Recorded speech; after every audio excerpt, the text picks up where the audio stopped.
Bonjour à tous, merci d'être venus à ce café-conférence ce matin. Je vous accueille en tant que présidente de la section Orient de l'Institut forestier du Canada. Les cafés-conférences sont organisés depuis novembre 2011, depuis novembre 2011 en collaboration par l'Association des étudiants gradués de la Faculté de foresterie, l'Ordre des ingénieurs forestiers du Québec et l'Institut forestier du Canada. Ce matin, le café-conférence, nous allons entendre parler de l'embryogenèse somatique, un procédé innovant de produire des plants. Pour nous en parler, nous aurons Laurence Tremblay, responsable du programme embryogenèse somatique à la direction de production des semences et des plants forestiers. Je me concentre pour le dire en voilà. Puis André Raville, responsable de l'amélioration génétique de l'épinette blanche à la direction de la recherche forestière, tous les deux étant au ministère des Ressources naturelles. Donc, je ne prends pas plus de temps, Laurence.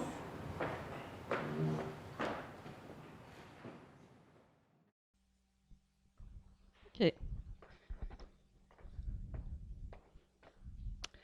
Merci Sylvie. Bonjour à tous, bon matin. Il me fait plaisir de vous parler ici, ça me fait bizarre de parler avec ça, d'embryogenèse somatique aujourd'hui. Moi et mon collègue André Rainville, on va se relayer tout le long de la présentation. Donc, je vais commencer tout de suite. Pour changer les diapos, c'est. Avec le clavier. Comme ça ici, OK. Premièrement, je vais vous parler de la filière de production de plants au ministère des Ressources naturelles. Au ministère des Ressources naturelles, on reboise annuellement environ 150 millions de plants. Le ministère a développé une filière de production de plants au Québec qui intègre de la semence à la plantation. Donc, c'est une filière qu'on a développée qui est vraiment particulière au ministère et qui va regrouper différentes directions. La direction de la production, la direction de la recherche où André Rainville travaille. Il y a aussi la DGPSPS où je travaille, la direction de production de plants. Et aussi, ça intègre aussi les pépinières. Je vais vous mentionner ici la présence de Michel Rioux, qui est le directeur de la pépinière de Saint-Modeste. Et c'est à cet endroit-là qu'on a développé notre laboratoire d'embryogenèse somatique, dont je vais vous parler plus loin dans ma présentation. Donc, c'est vraiment un ministère particulier parce qu'on intègre de la semence à la plantation, qu'on ne retrouve pas nécessairement ailleurs dans d'autres provinces.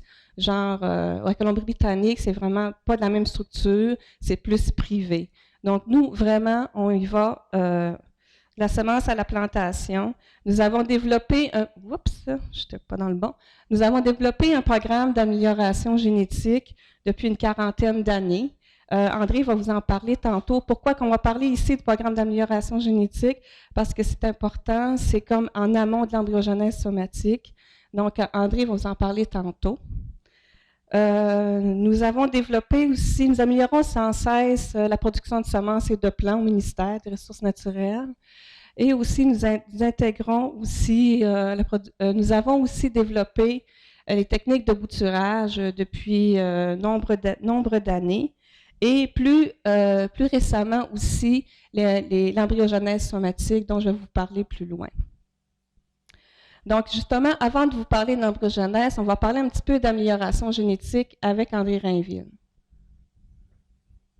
André, je te passe la parole.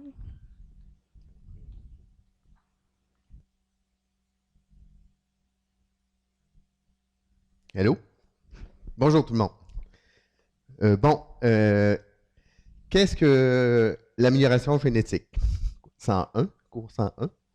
En fait, l'amélioration génétique n'a rien à voir avec les OGM, où on insère des gènes d'une espèce étrangère, des gènes intéressants pour améliorer. Monsieur Bousquet, vous allez bien? Et l'amélioration génétique, en fait, c'est tirer profit de la variabilité. Est-ce que c'est trop fort? Non? C'est tirer profit de la variabilité naturelle d'une espèce. Par exemple, ici, on a l'aire de distribution de l'épinette blanche en Amérique du Nord. L'autre bord.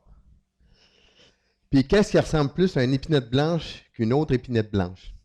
Par contre, on pense que les épinettes blanches sont toutes pareilles, sauf qu'ils ont suivi des chemins de migration après la dernière glaciation, il y a 18 millions d'années, 18 000 ans, excusez. Ils ont suivi des chemins de migration différents. Ils se sont adaptés à leur environnement. Et l'environnement qu'on retrouve en Alberta n'est pas le même que l'environnement qu'on retrouve au Québec. Donc, il y a eu, par des processus de migration, mutation, il y a eu une diversité génétique qui est différente selon l'endroit où on retrouve l'épinette blanche. Donc, on pense qu'ils sont toutes pareilles, mais ils ne sont pas toutes pareilles. L'objectif d'un programme d'amélioration génétique, c'est de départager, en fait, ça c'est un épinette blanche, c'est de départager la part de la variabilité qui est due à l'environnement de la part qui est due à la génétique. Le phénotype, l'arbre qu'on voit, qu'on pense qu'ils sont tous pareils, c'est une combinaison de son génotype et de l'environnement dans lequel il a poussé, et de l'interaction évidemment entre les deux. La façon de départager les deux, parce que nous, ce qu'on veut retenir, c'est la part de la variation qui est due à la génétique. La façon d'évaluer ça, c'est soit par la génomique ou par au niveau de l'adaptation, c'est des plantations comparatives qu'on va établir dans des environnements communs. Par exemple, on prend des semences qui viennent des différents endroits de l'aire de distribution de l'espèce et on établit ça dans plusieurs plantations comparatives au Québec. Donc, on les teste dans une grande diversité d'environnements. Fait qu'on prend des arbres qui ont poussé dans des environnements différents, puis on les met tous dans une même plantation, ce qui fait qu'on contrôle l'environnement, on diminue l'effet de l'environnement et on évalue la part de la variabilité qui est due à la génétique. C'est ce qu'on appelle un programme, c'est le début des programmes d'amélioration génétique, c'est des tests, l'établissement de tests de provenance. L'objectif, évidemment, c'est de sélectionner les plus beaux arbres dans ces tests-là. Une fois qu'on établit nos tests, on sélectionne les plus beaux arbres. Et par la suite, on va faire des croisements dirigés entre ces beaux arbres-là. Et l'objectif, évidemment, c'est toujours que la population qu'on va obtenir par les croisements dirigés entre les beaux arbres, la courbe de la variabilité naturelle se déplace vers la droite. Donc, on a un gain. La petite flèche, là, c'est un gain. On se trouve avoir un gain au niveau de la moyenne de la population. Mais encore là, on va rechoisir encore les meilleurs. Donc, c'est plusieurs cycles d'amélioration qui sont faits de cette façon-là. Donc, dans nos tests, on va sélectionner les plus beaux arbres, on fait des croisements et on reteste ce matériel-là. Évidemment, ça ne donne rien de refaire ça de façon continuelle si on ne rend pas disponible du matériel pour le reboisement. Donc, les beaux arbres qu'on sélectionne, on les greffe et on établit ce qu'on appelle des vergers à graines. Vergers à graines, on les établit, on met les plus beaux arbres entre eux, ils vont se polliniser librement avec le vent. Évidemment qu'il peut y avoir une part de contamination pollinique qui vient des populations naturelles autour, mais on mise que la distance entre les arbres et la principale poule de pollen va venir des arbres du verger comme tel. Puis ça, c'est pour la production de masse de semences améliorées qui vont s'en aller au reboisement. L'autre possibilité, c'est que ces greffes-là, au lieu d'y prendre puis de les mettre dans une plantation où ils vont se polliniser librement, on peut croiser ces arbres-là entre eux, puis on fait de la reproduction végétative par bouturage. C'est une technique qu'on utilise depuis plusieurs années à Saint-Modeste et maintenant dans 2 autres centres de bouturage au Québec. Est-ce qu'on peut aller une étape plus loin? En fait, quand on a fait nos croisements dirigés, à gauche, c'est des croisements dirigés qui ont été faits à la pépinière de Duchesnay, où on rassemble le matériel sélectionné de partout en province. Il y a eu des croisements dirigés de fait.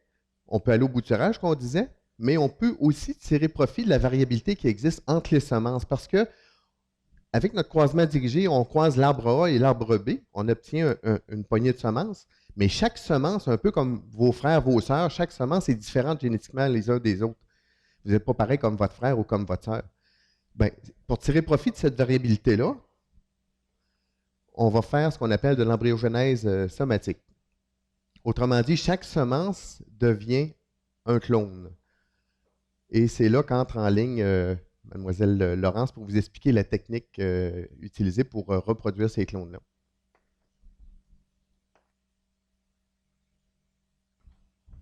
Merci, André. Donc, qu'est-ce que l'embryogenèse somatique? Il faire un petit cours 101. En fait, l'embryogenèse somatique, c'est quoi? C'est une technique de culture in vitro. Comme le montrait André, à partir d'une graine, on peut produire une grande quantité d'embryons somatiques, des milliers à partir de la graine, pour ensuite, ces embryons-là se développent en plants.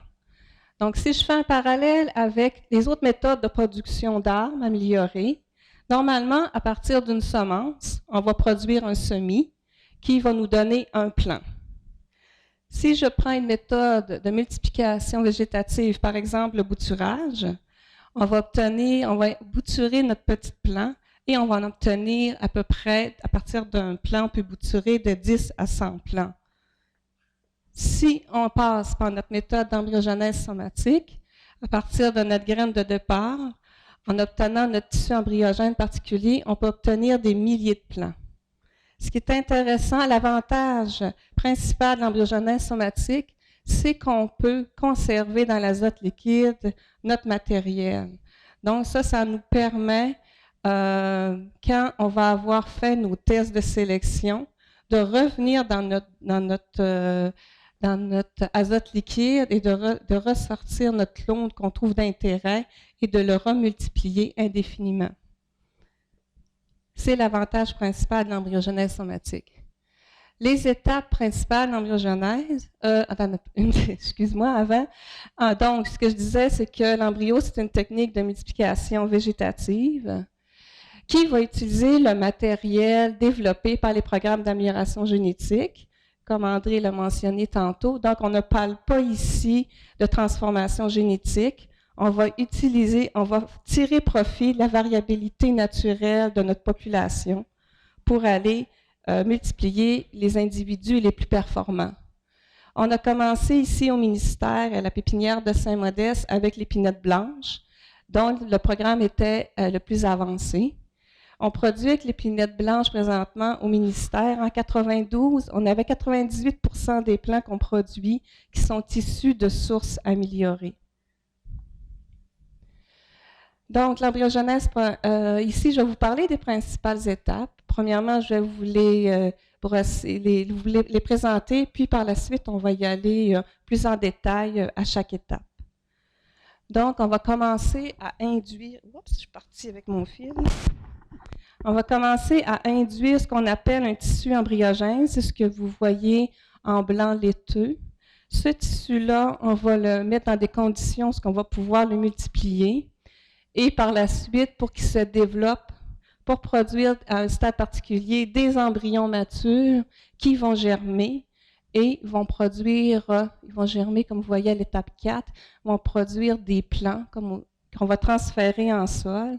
Et évidemment, on va vouloir les évaluer en champ en faisant des tests clonaux. Donc, la première étape ici, ce qu'on fait, la première étape, les étapes 1 et 2, si j'y vais plus en détail, en fait, on va prendre la graine, mais on va aller la disséquer pour retirer l'embryon, seulement l'embryon. Donc, on l'enlève du gamétophyte qu'on n'a pas besoin. On va le mettre dans un milieu de culture particulier qui va nous permettre d'avoir, après 2 à 4 semaines, l'embryon, le tissu autour de l'embryon. C'est ce que vous voyez à la troisième photo au milieu. Le tissu autour de l'embryon va former un tissu particulier en raison des hormones de croissance qu'on va mettre dans notre milieu de culture. Ce tissu-là, c'est le tissu embryogène. Et c'est un tissu particulier parce qu'il est constitué de milliers de petits embryons. Comme vous le montre la photo, j'ai-tu un pointeur quelque part? Comme vous montre la photo au centre où vous voyez un embryon grossi 100 fois et même plus. Donc, c'est ce qu'on appelle, c'est notre tissu embryogène qui est constitué d'embryons immatures. Donc, ces étapes-là, ça requiert des conditions particulières. Il faut travailler dans un laboratoire. Merci, Jean. Donc, ce que je vous parlais ici, c'est notre tissu embryogène qui est constitué d'une tête embryogène et d'un suspenseur. C'est ça qu'on va multiplier indéfiniment.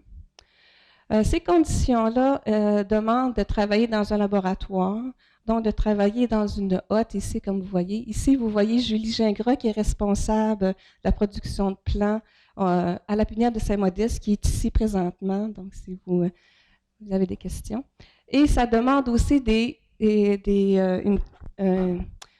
une chambre d'incubation particulière, comme vous voyez ici, et évidemment un microscope pour faire de la dissection. Donc, on va multiplier ce tissu-là. Pour par la suite, on peut prendre une partie de ce tissu, comme vous voyez ici, et le mettre en cryoconservation dans des petits contenants comme ça. Et donc, ici, vous voyez nos réservoirs, le réservoir d'azote et nos congélateurs. Donc, c'est une opportunité unique que nous permet cette technique-là de pouvoir prendre une partie de notre matériel et de le cryoconserver dans l'azote. Par la suite, pour poursuivre notre développement en plant, il faut préparer notre tissu dans des conditions particulières et le faire développer en changeant nos conditions. On va faire développer notre tissu en un stade particulier qu'on appelle ici un stade où l'embryon est mature, où on voit la présence de cotylédons. À ce stade-là, on va aller les prélever manuellement avec un microscope pour les mettre en germination. Donc, vous voyez ici les plants germés. Encore une fois, ça demande des conditions particulières d'incubation, donc une température contrôlée et la lumière aussi spécifique. Donc, une fois qu'ils sont germés, comme vous voyez ici, la plantule, à ce stade ici, elle a à peu près 5 semaines de croissance dans nos conditions. On voit la racine et la tige. On est prêt à les transférer en sol. C'est ce qui se fait beaucoup à Saint-Modeste. Et aussi, on les cultive en serre, donc pour favoriser leur croissance, comme on va cultiver un plant ordinaire, un semis. Donc, des milliers de plants identiques qu'on peut produire, dont le génotype est identique à la graine de départ. Donc, à partir d'une graine, comme je vous disais, on peut produire des milliers de plants qu'on va cultiver en serre. Donc, de la graine au transfert en sol, de cette technique-là, pour obtenir notre plant transféré en sol, ça prend à peu près de 6 à 7 mois. Bon, je vais vous parler principalement du laboratoire de production de plants qu'on a développé à Saint-Modeste. Donc ici, c'est notre nouveau laboratoire qui a été finalisé en 2013. Donc, on a élaboré un protocole standard pour la production de plants d'épinotes blanches. On obtient du tissu embryogène pour tous les croisements recommandés. On travaille en collaboration avec André Rainville. On a raffiné nos techniques de cryoconservation. Il y a eu au début, dans les années 2000, un projet pilote avec Francine Tremblay. C'est ce qui a permis de développer l'embryogenèse à la pépinière de Saint-Modeste. Il y a aussi tout le temps un transfert, une formation continue. La Direction de la recherche forestière et la DGPSP travaillent en collaboration ensemble. Ici, de 2004 à 2013, on a produit plus de 3000 clones d'épinotes blanches qui sont présentement en banque cryogénique et qui proviennent de 70 croisements dirigés, recommandés, de la première population 1 qui provient de Jean Beaulieu et d'André Rainville.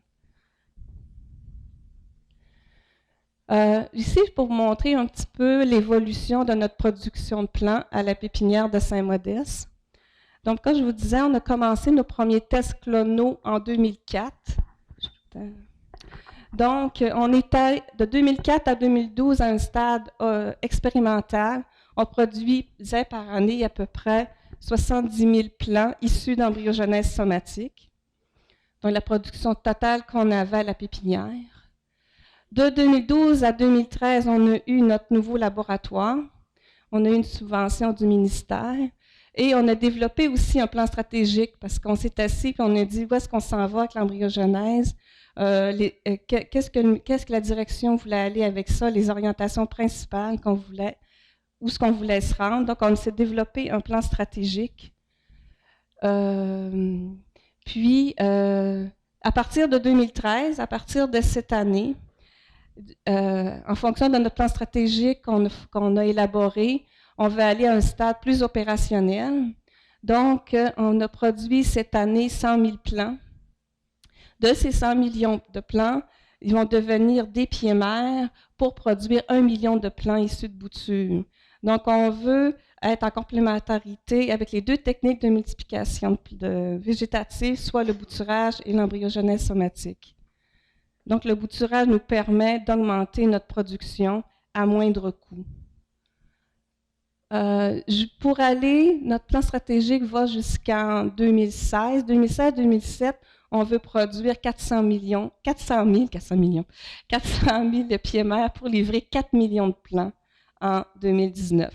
Donc, vous voyez une progression qu'à chaque année, à partir de cette année, on produit 100 000, l'année prochaine 200, 300, jusqu'à 400 000 pour produire notre 4 millions de plants en 2019 pour l'épinette blanche. Il y a d'autres activités aussi qui se passent au laboratoire d'embryogenèse somatique. On veut tester nos clones qu'on a produits à partir de nos 70 croisements. Donc, on fait des tests clonaux à chaque année. On sort 200 clones par année. Puis André et Mohamed Lamamidi et Fabienne aussi sont là-dedans, collaborent à caractériser nos plants et à faire des études sur ces plants-là. On produit aussi en petite quantité du mélèze hybride par embryogenèse somatique. Et aussi, on réalise des essais d'optimisation de la mise à l'échelle opérationnelle. Ça, c'est mon rôle à moi principal, c'est d'optimiser, d'aller de plus en plus vers l'opérationnel pour améliorer nos techniques de production, réduire aussi nos manipulations et aussi diminuer les coûts de production reliés à cette technique d'embryogenèse somatique. L'autre activité, on réalise aussi des expériences en partenariat externe, soit avec des compagnies, soit avec l'Université Laval ou avec le CFL. Et aussi une compagnie, parce qu'on a développé, moi j'en parle pas ici, là, on a développé pour nos conditions de culture un système d'éclairage particulier et on a collaboré avec Bioptère, qui est comment on appelle ça, Michel? Un centre de transfert, c'est ça, à l'Apocatière. Donc, on a travaillé avec ces personnes-là. On va aussi, avec le CFL, on va travailler avec les marqueurs moléculaires pour assurer la traçabilité de nos clones. C'est-à-dire qu'on veut être sûr, certifier que nos clones, le clone qu'on sort de la cryogénie, qu'on produit en plant, qui passe à travers toutes les étapes d'embryogenèse, qu'il n'y ait pas de mélange de clones, parce qu'évidemment qu'on travaille avec beaucoup de clones, il y a beaucoup de manipulations à faire, et on veut s'assurer une certification de nos clones. On a aussi des partenaires pour des projets génomiques. André va en parler brièvement tantôt. On réalise aussi des expériences en collaboration avec la direction de la recherche forestière sur des problèmes particuliers aussi qu'on rencontre. Donc, je reviens à notre diapo qu'on produit plusieurs clones et qu'on veut les voir en champ, leur comportement. Et là, je vais passer la parole à André qui va vous en parler.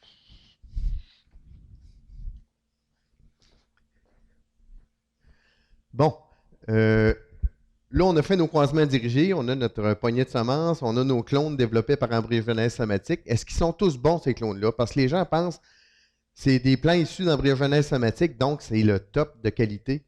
Mais les clones ne sont pas tous bons. Par exemple, il faut les évaluer, justement. Vous avez ici, chaque bâtonnet représente un clone différent d'un même croisement, une même famille. La famille est écrite dans le bas, là, PTH1 par PTH8. C'est des arbres sélectionnés de Pitawawa. Vous avez ici la moyenne familiale. La ligne jaune représente la moyenne de la famille comme telle. Le meilleur clone, qui a un gain de 22% par rapport à la moyenne de la famille, et le moins bon clone, qui a une perte de 23%. Donc, ça ne veut pas dire parce qu'on multiplie quelque chose par embryogenèse qu'on a nécessairement de la qualité. Il faut vraiment les évaluer dans des tests clonaux qu'on établit à chaque année, comme disait Laurence, avec environ 200 clones par année. C'est le rythme de production actuel. Qu'est-ce que ça donne au niveau du rendement? Évidemment, Les programmes d'amélioration génétique jusqu'à date puis c'est comme partout dans le monde, se sont attardés beaucoup à la croissance. L'objectif était d'obtenir du volume. Ici, vous avez la ligne rouge, la productivité d'un peuplement naturel, le sapinière, sur un IQS de 21, c'est-à-dire un site fertile, va produire environ 250 mètres cubes à l'âge de 60 ans. C'est la productivité un des peuplements les plus productifs au Québec. Quand on compare les plantations ont une productivité qui est de beaucoup supérieure. Standard, c'est une plantation avec des sources naturelles. V1, V2, c'est verger de première génération, verger de deuxième génération, croisement dirigé, donc on reproduit par bouture. Et là, au niveau clonal, on peut aller chercher jusqu'à 500, environ, mettons, 525 mètres cubes. Donc, on voit déjà qu'on a quand même une bonne différence par rapport à la productivité des peuplements naturels et qu'on a quand même un gain par rapport à planter des plants issus de semences récoltées en peuplement naturel. Donc, les programmes d'amélioration génétique sont payants. Donc, on disait, croisement dirigé, on produit nos clones par la suite et on va caractériser ces clones-là au niveau de la pépinière. Ça, c'est le travail réalisé par Mohamed Lamamedi, qui est un collègue de la direction de la recherche. Pourquoi on les caractérise en pépinière? C'est qu'on veut, sur ces plants-là, ils vont servir à produire des boutures. Donc, on veut caractériser pour voir combien de boutures on peut prélever d'abord. Et aussi, est-ce qu'il y a des caractéristiques qui nous permettraient de sélectionner ces clones-là, sélectionner les meilleurs dès le jeune âge en pépinière, plutôt que de tous les installer en tests clonaux?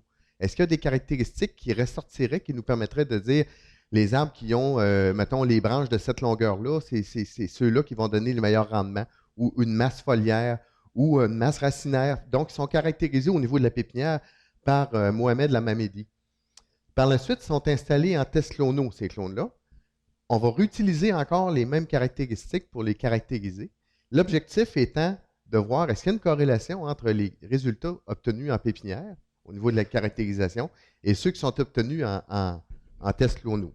Donc ça encore, c'est une collaboration avec Mohamed et moi-même. Fabienne Collat, qui est aussi une collègue qui est ici, va évaluer la floraison et la fructification de ces clones-là. L'objectif étant que s'il y a des clones qui sont intéressants et qui ont une bonne productivité, pourquoi qu'on ne les installerait pas aussi en verger à graines? Donc, ils appellent ça aller de l'avant, forward selection. Pour installer des vergers à graines, autrement dit, on sélectionnerait non seulement les clones qui sont productifs, mais les clones qui produisent aussi des fleurs rapidement et qui fructifient rapidement aussi pour installer en verger à graines. Donc, on pourrait produire de la semence améliorée pour le reboisement de façon assez rapide. Il y a aussi, dans le cadre de l'adaptation au changement climatique, évaluer le débourrement. Et évidemment, qu'est-ce qu'on va... au niveau des changements climatiques, on développe souvent des modèles de transfert, mais c'est basé sur des moyennes sur une longue période. Mais on sait que c'est les extrêmes qui vont être aussi importants. Les arbres qui poussent les plus vite, est-ce que c'est ceux qui exploitent le plus la saison de végétation qui vont débourrer tôt et qui vont outer tard? Mais ceux-là, dans un cadre de changement climatique où on risque d'avoir des extrêmes au début de l'année, donc des gels tardifs ou des gels hâtifs à l'automne, eux autres, ils risquent de péter aux frites. Donc, ce qu'on veut peut-être identifier, c'est ceux qui vont débourrer plus tard et outer plus tôt et qui vont avoir quand même une croissance intéressante. Donc, dans ce sens-là, évaluer le débourrement et l'outement, je n'ai pas marqué outement, ça va être des critères qui vont être importants. Donc, on va retourner un petit peu voir, on a fait des analyses dans le cadre d'une subvention de recherche qui a été où le budget venait de la DGPSPF et de la DRF pour évaluer, est-ce qu'il y a une corrélation justement? Donc, il y a des analyses, il y a Nadia Waïd qui a été engagée pour faire ces analyses-là, réaliser ces analyses-là. Le test clonal le plus vieux est 2007. Il y a eu différents critères de mesurer, autant au niveau de l'adaptation que de la forme de la tige, que de la croissance et que de la branchaison. On ne commencera pas à regarder chacun, là. de façon générale, ce qu'on s'aperçoit, c'est que les bons clones sont bons autant à Saint-Modeste qu'à Grande-Pile. Donc, il semble y avoir une plasticité. Les meilleurs clones sont bons aux deux endroits. Puis ça, on peut le voir dès le jeune âge. Ce que vous avez en bas, c'est la croissance à 1 an de différents clones. En bas, vous avez les numéros de ces clones-là. Donc, vous avez la croissance à 1 an, à 2 ans et à 3 ans. Et on voit que les bons clones, ils se démarquent assez tôt. La même chose pour les mauvais clones. Les mauvais clones, on les voit quand même assez rapidement. Ça, c'est toujours au niveau de la croissance. Ici, vous avez, au niveau de la pépinière, une fois qu'ils sortent après 2 ans, ceux-là, je crois. 2 ans de production, Michel? 2 ans. Vous avez la famille qui est à gauche et vous avez les clones qui sont de cette même famille-là qui sont à droite. Vous voyez, il y a une grande variabilité. Ici, c'est la moyenne de la famille. Donc, on a des clones qui sont quand même assez performants versus la famille.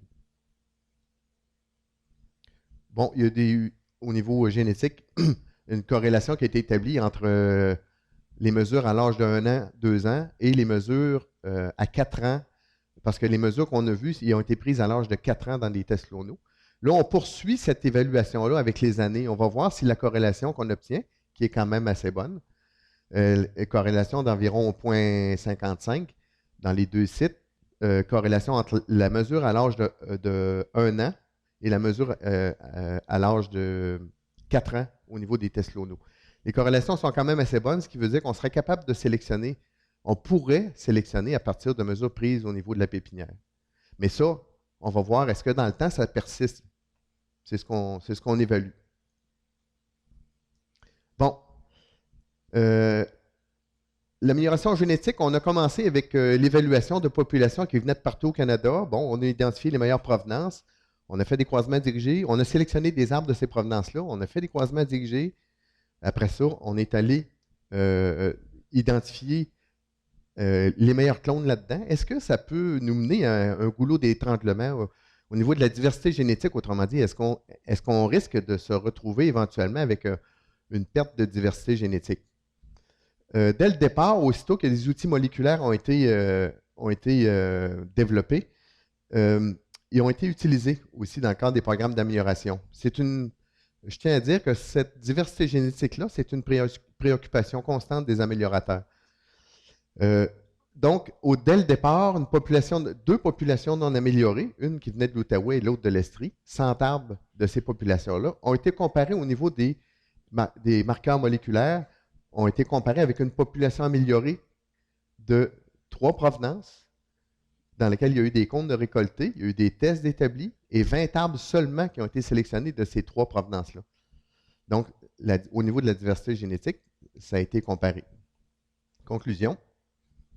La sélection semble avoir un impact très faible sur la diversité génétique, puis même un nombre restreint d'individus permet de retenir l'essentiel de la diversité génétique. Est-ce que c'est des résultats qui ne sont pas reproductibles? D'autres études qui sont parues un peu partout dans le monde sur différentes espèces arrivent aux mêmes conclusions, avec des variabilités, on va le voir un petit peu plus tard. Ça, c'est d'autres études plus récentes qui sont sorties. En fait, quand on regarde dans la littérature, selon l'espèce, selon son mode de reproduction, de 20 à 50 arbres serait suffisant, non apparentés, serait suffisant pour conserver l'essentiel de la diversité génétique. Puis il ne faut pas oublier aussi que quand on travaille à développer du matériel amélioré, on a tout le temps le matériel qu'on rend disponible pour le reboisement, on a une population en arrière qui vient insuffler du nouveau matériel. Donc, on va rentrer du nouveau matériel dans nos programmes d'amélioration. Donc, on insuffle de la diversité génétique là-dedans. C'est pour ça que, comme ici, on voit de la pollinisation dirigée dans un verger à graines. C'est quelque chose qui est fait aussi de façon opérationnelle au Québec. Bon, on a notre beau petit schéma. Est-ce que ces clones-là, ils ont été sélectionnés à venir jusqu'à date sur des critères juvéniles, donc, parce que les clones qu'on a ils ont été évalués en tests clonaux jusqu'à 4 ans actuellement. Ce qui serait vraiment intéressant, ça serait d'être capable, autrement dit, les programmes d'amélioration ont travaillé beaucoup sur la améliorer la croissance autant hauteur et diamètre. Est-ce qu'on y repère sur la qualité du bois? Ce qui serait intéressant, ça serait d'être capable de sélectionner nos arbres aussi sur des critères qui sont plus matures, comme la qualité du bois, par exemple. La sélection assistée par marqueur peut nous aider énormément dans ce sens-là. Par exemple, si on était capable, dès le jeune âge, dès un semis, prélever une aiguille, être capable de voir est-ce que cet arbre-là a les gènes pour avoir une qualité du bois, une bonne qualité du bois. On peut y aller aussi au niveau de la résistance au gel ou de la résistance à la tordeuse. On va voir un exemple. Il y a des projets qui sont en cours actuellement. Donc, il y a une équipe de chercheurs de partout à travers le Canada. Et je pense qu'on peut dire que c'est un peu des précurseurs et au niveau mondial, on n'a pas à être gêné là, de la performance de ces équipes-là. Donc, Génome Canada et Génome Québec travaillent depuis une vingtaine d'années, Jean? Non, pas 20 ans. Ça fait quoi? Plus sérieusement? Mais Arborea, c'est plus vieux que ça quand même.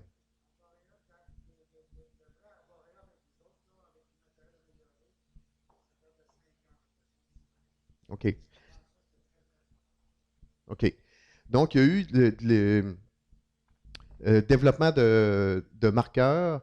En fait, on a commencé par identifier le génome de l'épinette blanche, d'être capable et par la suite, après avoir décrypté le génome de l'épinette blanche, on a essayé de relier des caractéristiques qui étaient reliées à certains gènes particuliers. Donc, ça, c'est le travail qui a été fait dans le cadre de Smart Forest. Et donc, ces organismes-là se sont récemment, on est en train de bâtir un projet pour être capable d'identifier les gènes qui sont responsables d'une bonne qualité du bois.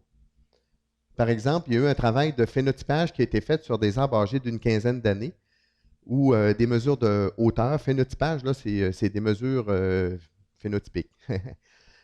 Hauteur, diamètre, l'angle des microfibrilles, donc il y a eu des carottes prélevées, densité du bois. Et en même temps que ce phénotypage-là a été fait, il y a eu du génotypage qui a été fait aussi. Donc, il y a 1748 arbres qui ont été utilisés pour le phénotypage et 6918 gènes. L'objectif étant évidemment de prédire la valeur génétique par la génomique.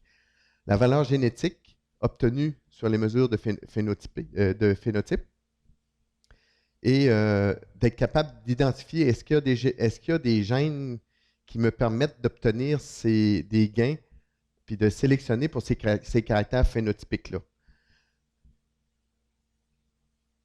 Quand on compare la sélection génomique avec la sélection traditionnelle faite dans des tests au niveau de la performance, on s'aperçoit que les arbres qui ont été sélectionnés pour leurs caractéristiques supérieures dans des tests, on a 89 à 92 % de ces arbres-là qui auraient pu être sélectionnés de la même façon.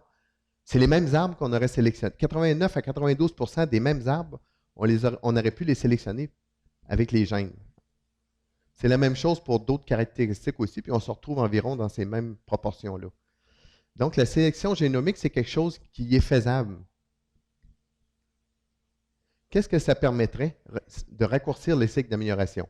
Ce qu'on a en haut, c'est un cycle traditionnel d'amélioration qui dure environ 36 ans. Pourquoi 36 ans? Évidemment, on sélectionne nos arbres, il faut les greffer. Donc, tu as la période où la greffe, il faut qu'elle prenne, il faut qu'elle s'adapte. Ensuite, il faut qu'elle produise des fleurs. Donc, ça prend quand même, on peut dire, 6, 7 ans, 8 ans avant de commencer à produire des fleurs. Après ça, réaliser les croisements. Une fois qu'on a fait nos croisements, il faut attendre que les semences se développent. Et par la suite, on établit des tests. Mais avant que ce soit en test, il faut que cette semence-là ait été semée, qu'on produise des plants. Donc, toutes ces étapes-là, ça prend environ 36 ans. On peut avoir recours à de l'induction florale, par exemple, pour accélérer les différents processus. Mais si on y va avec la sélection génomique, ce cycle-là de 36 ans serait raccourci, pourrait même être raccourci jusqu'à 10 ans. Donc, où on y regagne, c'est principalement au niveau du testage. Parce que on va identifier déjà les sujets qui ont les gènes pour avoir une qualité du bois intéressante, par exemple. On travaille aussi, l'équipe du docteur John Mackay travaille aussi à la sélectionner des épinettes blanches résistantes à la tordeuse des bourgeons d'épinette. Les travaux qui ont été faits par l'équipe du Dr Bousquet, Dr Mackay, ont démontré que la résistance était associée à la présence de différents composés phénoliques. Ici, en bas, par exemple, les arbres résistants, il y avait 2 types de phénols qui étaient présents dans la population des arbres résistants et qui n'étaient pas présents dans la population des arbres non résistants. Ces phénols-là, maintenant, ils étaient eux-mêmes associés à la plus forte expression d'un gène spécifique aux aiguilles. Donc, il serait probablement possible de développer des épinettes blanches qui ont à la fois une bonne croissance et qui seraient résistantes, qui pourraient avoir aussi la qualité du bois intéressante, résistant à la tordeuse, donc un miracle, quoi. OK. Ce matériel-là, c'est un matériel très productif avec des caractéristiques intéressantes qui pourraient même, si on va au niveau du débourrement, être adapté au changement climatique, ces choses-là. Pourquoi on n'en utilise pas plus au niveau du reboisement au Québec? Je pense que ce que je vais vous démontrer là, en fait, c'est juste que la tendance mondiale est un peu à l'inverse de la tendance québécoise. Et les gens ont tendance à voir qu'on a pris une orientation au Québec d'aménagement écosystémique et que la plantation est à l'opposé de l'aménagement écosystémique, mais je pense qu'elle est complémentaire à l'aménagement écosystémique parce qu'on pourrait produire une forte quantité de notre matière ligneuse qu'on a besoin pour l'industrie. On pourrait la produire dans des plantations qui représenteraient environ 5% des superficies forestières productives. Au lieu, d'autrement dit, d'aller grappiller à gauche et à droite et des grandes distances, on pourrait produire cette matière ligneuse-là sur une petite proportion du territoire, concentrée, près des usines, près de la population, au lieu d'aller vers le nord. On pourrait faire ça et ça ferait un relâchement sur l'exploitation de la forêt naturelle. Donc, les deux ne sont pas contraires, l'aménagement écosystémique et la plantation au Québec. Et on va voir la tendance mondiale. En 2005, Carl et Holmgren, non, c'est pas Carl et Holmgren. En 2005, les plantations dans le monde représentaient environ 7% du territoire forestier mondial. Autrement dit, ils représentaient 7% des forêts dans le monde. Ils produisaient quoi, ces 7%-là? Ils produisaient 65% du bois. Donc, la tendance mondiale est à ça. Est-ce que la tendance est appelée à diminuer? Carl et Holmgren ont déterminé que dans le monde, en 2050, 80% du bois viendrait de plantations aménagées de façon intensive.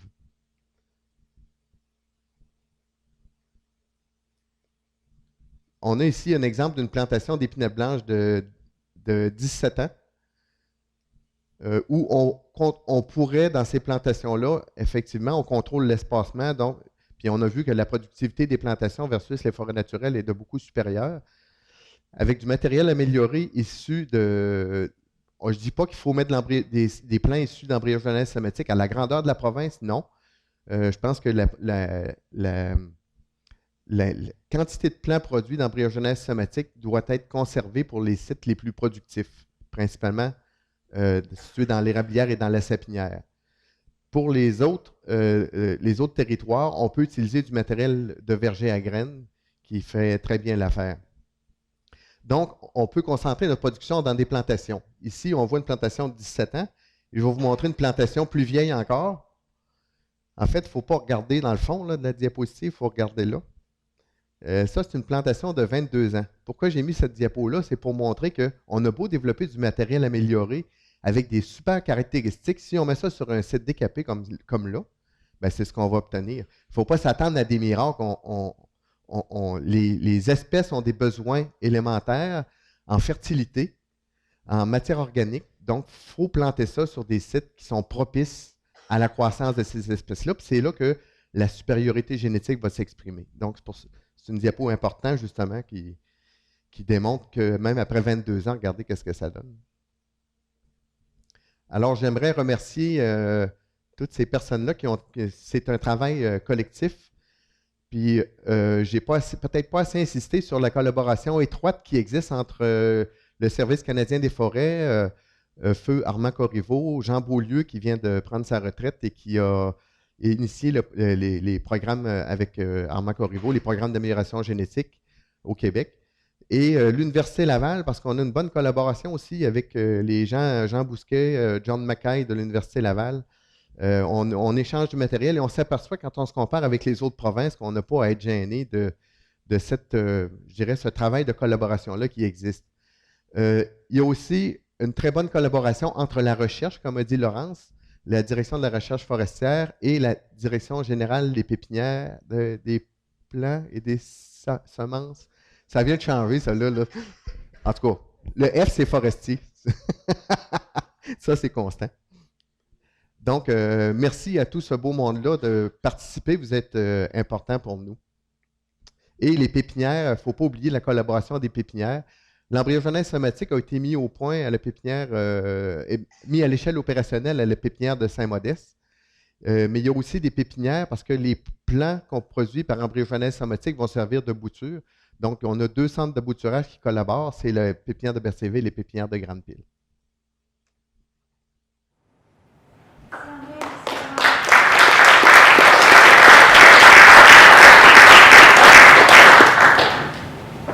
Il va nous rester un quart d'heure pour des questions. Oui, Nelson.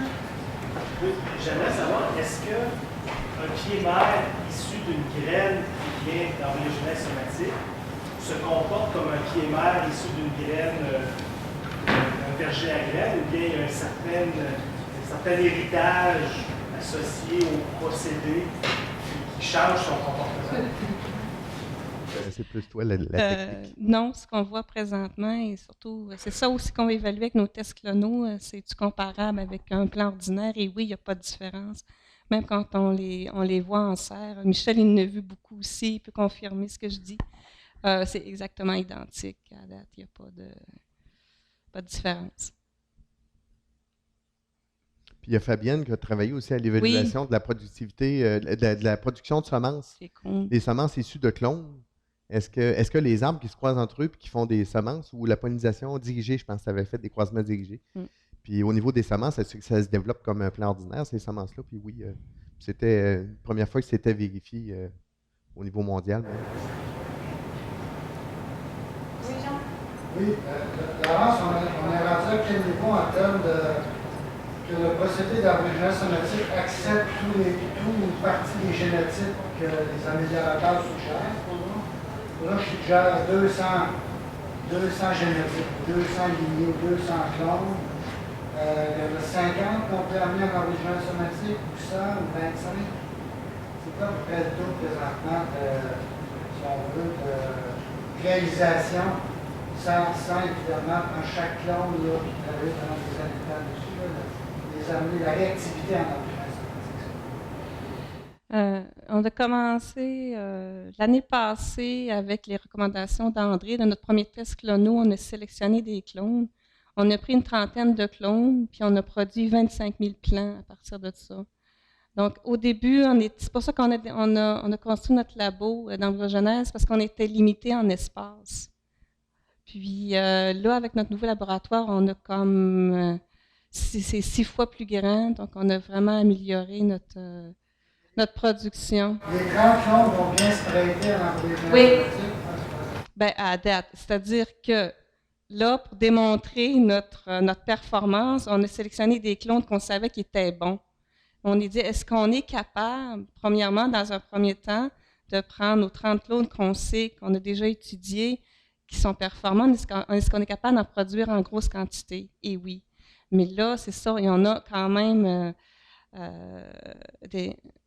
on ne sait pas encore, il faut le savoir, il faut l'étudier. Est-ce que notre clone numéro 1, number one, qui a des gains génétiques supérieurs, qui est super performant, est-ce que lui, on va être capable de le produire en embryogenèse?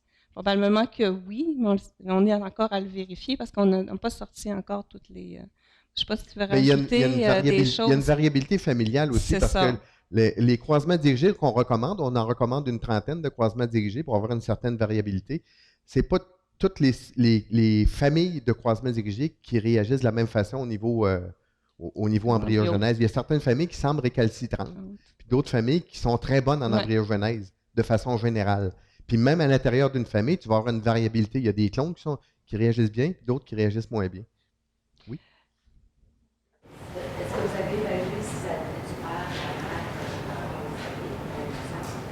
à L'induction, il y a un effet génétique. Provenant de la mère ou du père, on ne l'a pas identifié encore. On aimerait avoir des marqueurs développés par Nathalie Isabelle pour nous dire, bon, ben si je pense au croisement-là, j'ai le marqueur qui fait qu'il est performant en embryogenèse, ça nous aiderait aussi à évaluer. Oui, les taux d'induction varient, mais il n'y a pas un croisement qu'on n'est pas capable d'obtenir en embryogenèse. De ceux qu'on a étudiés, des 70. Il y en a que ça peut être juste 30 %, il y a d'autres croisements que c'est 100 %. Mais on utilise un protocole standard aussi. Donc, peut-être que si on veut avoir exactement ce croisement-là, il va falloir peut-être réajuster notre technique, on va être capable de le produire. Mais on ne peut pas pour chaque clone faire un protocole différent. À date, avec notre protocole standard, on est quand même capable de produire, d'avoir nos clones. Juste rajouter une information. C'est un choix qu'on va avoir à faire, moi je pense, à l'avenir, de dire, on a un clone qui est hyper performant dans nos tests clonaux, mais il est dur à produire en embryogenèse.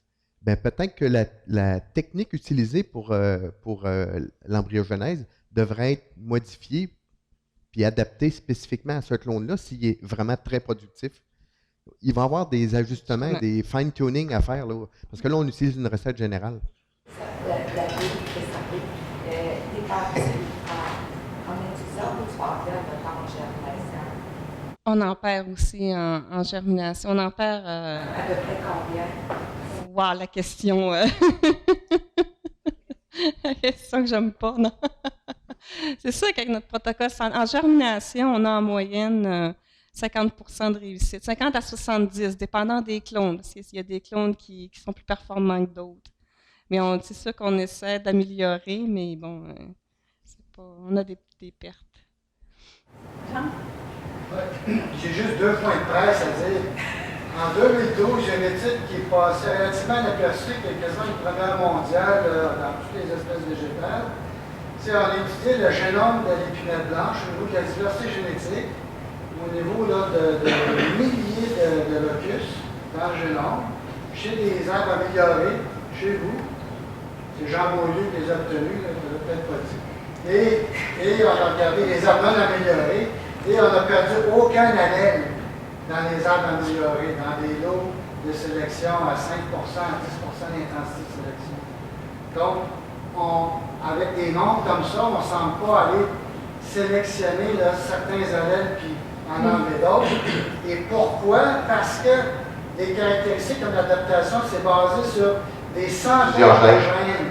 Donc, vous ne sélectionnez pas contre un locus, puis là, toute la diversité est enlevée. Si la sélection est répartie sur l'ensemble du génome, donc finalement, la diversité génétique reste conservée pour ce type de caractère-là. Ce qu'on ne sait pas, c'est que, par exemple, pour la tordeuse, si on va sélectionner pour la résistance, là, c'est un gène qui contrôle tel phénol, est-ce que là, on va perdre la diversité? On va vérifier. La deuxième chose que je voulais dire, c'est que pour la tordeuse, on n'aura jamais des arbres complètement résistants. Là, il faut être conscient que la résistance à la tordeuse, ce sont des degrés, des tons gris. Et l'intention, ce n'est pas d'avoir des arbres complètement résistants, auquel cas, on arriverait à mettre la sélection sur la tordeuse, ce qu'on ne veut pas faire. On ne veut pas que la tordeuse évolue pour être encore plus agressive. Donc, la résistance, c'est simplement donner les arbres à être, tracer la moyenne un peu vers la droite, comme pour les autres caractéristiques, mais garder dans les autres plans des arbres qui vont être un peu plus susceptibles, moins susceptibles, et surtout pas des arbres totalement résistants. Mais comme actuellement, John Mackay est à l'étape aussi de valider est-ce que ce gène-là varie en fonction de l'environnement. Il travaille avec nos populations pour voir est-ce que la fréquence de ce gène-là est différente selon les populations. Puis est-ce qu'il se transmet aussi, ce gène-là, ce gène de résistance-là? Donc, il travaille avec nos populations. On est en contact justement pour ça. Oui, Je vais Michel. peut-être ajouter que la question de Jean tout à l'heure, c'est qu'à toutes les étapes de la production, on a des critères très diversifié, entre autres à l'embryo comme tel, la conservation aussi des embryons, la qualité de conservation en cryoconservation, au niveau de la production de plantes éphémères, la multiplication et les tests en vrai. Donc, on a une multitude de critères. D'ailleurs, on est bien conscient de ça. On travaille actuellement à trouver une façon informatisée de faire une analyse multicritère en fonction des pondérations qu'on peut avoir ou des problèmes qu'on rencontre avec certains groupes pour aller chercher vraiment le maximum de la productivité. Parce que aussi, toujours la notion des coûts. Parce qu'on sait que, bien entendu, on va sûrement avoir des champions qui peut-être ne passeront pas l'étape d'embryo juste à 5 par exemple, de rendement. Ça doit se poser la question. Tantôt, André disait on peut peut-être changer de technique, peut-être aussi, mais il va falloir évaluer les coûts de ça et la productivité, puis peut-être mettre de côté certains clones. Mais la beauté du système, c'est que dans 5 ans, 10 ans, quand il y a des brillants étudiants qui auront des résultats pour régler ce problème-là, ben on peut retourner dans le cryo puis les reproduire. C'est la beauté du système. Donc, c'est probablement qu'il y aura la rentabilité en termes de croissance qui va être laissée sur la glace pour un certain temps, mais on aura l'optimisation pareil de la sélection au niveau des plantes. Je veux juste compléter ce que Michel a dit, je n'ai pas le droit, je sais, mais la cryo, c'est comme on garde les cellules à l'étage de cellules souches. Les gens se demandent pourquoi, parce que si on prend les arbres qui ont 20 ans, on ne peut pas faire d'embryon somatique. Les cellules sont différenciées en tissu, en bois, en aiguille. C'est pour ça qu'il y a la cryoconservation, pour les conserver à l'état souche, pour repartir n'importe quand des tissus, des individus, comme ceux qui conservent les cordons ombilicaux, ben, ça sert un peu à ça. Ce que je veux juste mentionner, c'est qu'au Québec, là, on ne sait pas, puis on est bien trop humble.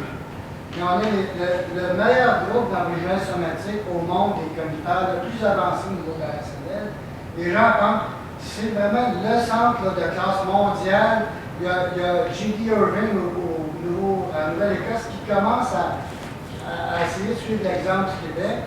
Et puis on ne voit pas ça nulle part ailleurs, même les pays du Sud aux États-Unis ou en Australie, avec Ulysse Massata. Donc on est vraiment dans les leaders mondiaux au niveau de ces technologies-là, de la diversité génétique, puis aussi on peut rajouter la génomique, puis les tests finalement qui ont 40 ans au champ. C'est fantastique. Si on n'avait pas ces tests-là, c'est comme en médecine, si tu ne veux pas de banque de données, tu ne peux pas faire des tests diagnostiques de génomique ou quoi que ce soit. Donc, on a vraiment des bons tests au champ grâce à André. Les gens qui ont les cheveux gris, là, on vous envoie ça. On attend pour une dernière question. Vous avez tout compris?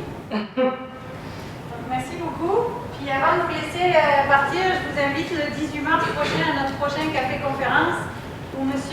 Pierre Beaupré, c'est ça Pierre, je ne me trompe pas? M. Pierre Beaupré de la Direction de l'aménagement et de l'environnement forestier, me dit MPS si je me trompe, va venir nous présenter les 3 tomes du HIT Silvicoles.